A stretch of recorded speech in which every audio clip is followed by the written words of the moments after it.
Asa daholo zanagasikara mbola ao ve nareo? Iza no tiako aminareo reo, tiako fa blablabla. Fanazavana mahakasika fihitsanam-bolo no hazavaina aminareo androany hoe maninona ny olona anankiray no mihitsana ny volony de voalohany tratran'ny aretina hoe le puce. La puce dia ireo karazana hoe tsy ampy siramamy non tsy ampy masoandro isika. Mila mandeha mipetraka amin'ny masoandro na de 10 minitra isan'andro aza isika fa tsy de mijanona ao anatin'ny trano be ao fotsiny. Ilaintsika, ilain'ny vatantsika io masoandro io.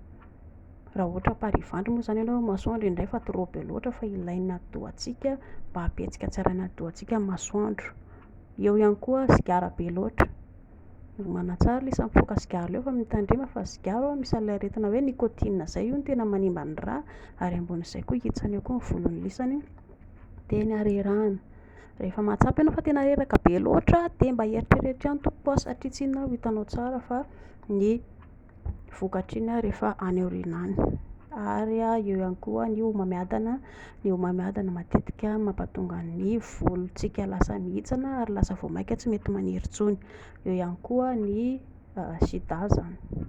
Raha tratran'ny angatra ianao sida zany tena ratsy de iny anisany mampihitsana ny volo ihany koa ary ny fahasimban'ny lalan-drà. De zay. Ray roa telo efatra iza nihinana an'ireo, iza amin'ireo no tianareo, mazotoa samy maka izay anjarany.